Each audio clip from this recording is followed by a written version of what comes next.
Hola, Cintia, aquí. Ahora estamos con mi profe, que estamos acá en la escuela en la clase de habilidades para encontrar empleo y me va a hacer el favor de contestarme algunas preguntas. Va a ser en inglés, porque su lengua nativa es inglés. Entonces vamos a empezar. Hi, teacher. Hello, hello, hello. I'm good, thank you. Um, well, uh, his name is Dan Sawyer, and I have a few questions for you. Sure, perfect. Tell us a little bit about you and how you became a teacher in this workshop. Sure, so my name is Dan. I am from England. I have been in Australia for 2 years now. So I have been an English teacher for about 1 year in Melbourne.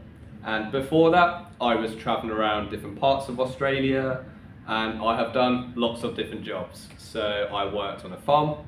I have worked for a business. I have even worked in Coles. So I have lots of different jobs that I have done in Melbourne. So it's been a really unique experience for me. Yeah. So, sounds so good. Have you been an international student looking for a job in another country? So I actually haven't. I haven't been an international Oh. student before in other countries. So I think a lot of people from England do study in other countries.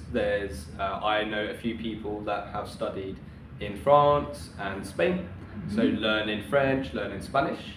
Yeah. But for me myself, I haven't actually done that, but I really want to in the future. Maybe to go to Denmark is where my fiance is from, and study Danish and learn more about the language and culture. Good.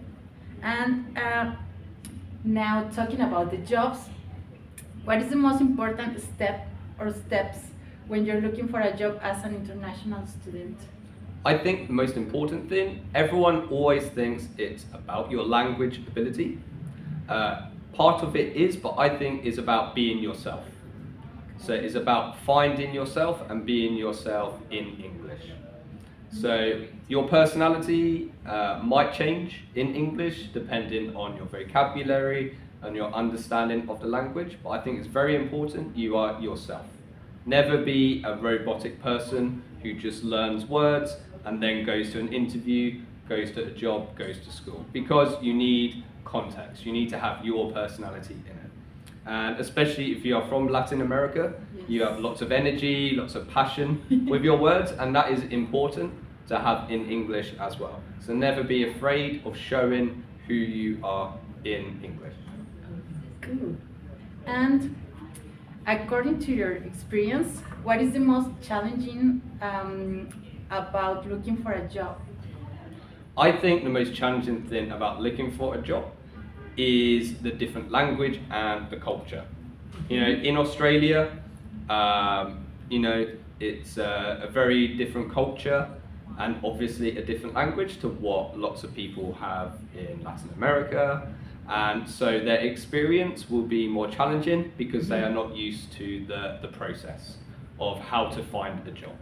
And I think confidence is probably one of the most challenging things people find, because when they learn a new language, they have different words and maybe they don't understand some of the words, and they find themselves becoming a bit scared about how to explain things. So confidence I think, is the biggest challenge to people applying and looking for jobs in English in Australia. Yeah, Maybe confidence. in any language, right? In any language, yeah. And it's the same for me. If I, went to Mexico or a Latin American country and I had to speak Spanish for a job interview, I would not do very well. I would not get very far. What do you do when you feel you're failing a lot? When I'm failing a lot, I like to speak to and consult with my family, my loved ones close to me. So, for example, if I'm failing a lot, it's normal that you feel like you lose a lot of confidence in yourself and your abilities. So it's good, for me, it's good to have the people around me to remind myself of who I am, what I have achieved, and what I am doing. with my life. So my fiancée Sarah is a big influence on my life, and she is very good at supporting me, and if I'm having difficulties or troubles, she is a very good person that I can go to, and you can find yourself again. And then you can pick yourself up, and then you can move forward. And what do you think is better? Networking, the apps, going company by company, or going door by door? I think networking is probably the most important thing, because networking is a slow process. Lots of people do not like networking because it's a slow process. You know, if you go to a cafe and you find a way of asking for a job, you might get one straight away. Yeah. But with networking, it takes more time. You have to build relationships with people, you have to find different events in the community to go to find and meet those people. So I think networking is probably the hardest thing to do, but it is the most enjoyable and the most effective way of developing not only your language, but also developing connections to get jobs.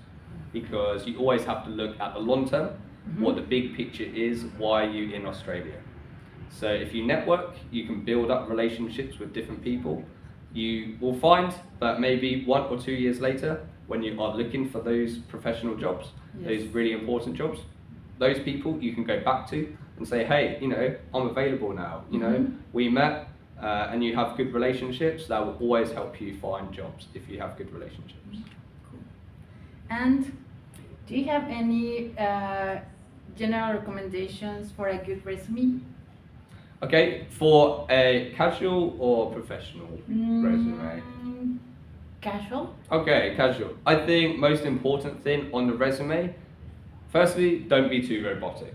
Don't just rely on translating something from Spanish to English, or don't rely on ChatGPT. It's about being yourself in your resume. But most important thing for you to focus on is you want to have less information, but more specific vocabulary. You want to focus more on your skills. Especially for casual jobs, it's all about skills. So you need to make sure you can express what skills you are good at doing. Because skills are probably the first thing they will look at for a job. You don't always need experience. It's more about the skills and qualities you have as a person. And as a professional? As a professional, I think the most important thing for professional is similar, is also about your skills, but you need to link your skills with your experience. And it's talking more about what your background is, what jobs you have had that are relevant to your career, and what qualifications you have. So it's combining skills, qualification, and experience together. But you're trying to combine it in a way that they overlap with each other. So it's not saying I have experience, these are my skills, this is my job. You need to try and find a way of linking them together when you speak. Interesting. Yeah. And do you have any final advice or recommendations? I think make sure you have no limits. I would say if you're in Australia or in a different country learning a new language, trying to find new opportunities, don't have any limits. You know, the sky is your limit. So just go find different jobs, find different people. You know, the world is your oyster. Go and find different information from different people.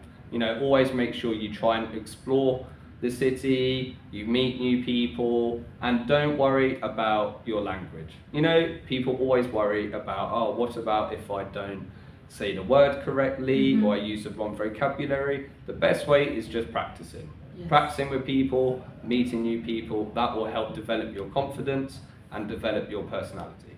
So don't set any limits, just go for it. You know, new experience, new challenge, just go for it. You can't step a foot wrong. Thank you very much for everything. No problem. Bueno, aquí estuvimos con mi profe y nos vemos en el que sigue. Bye.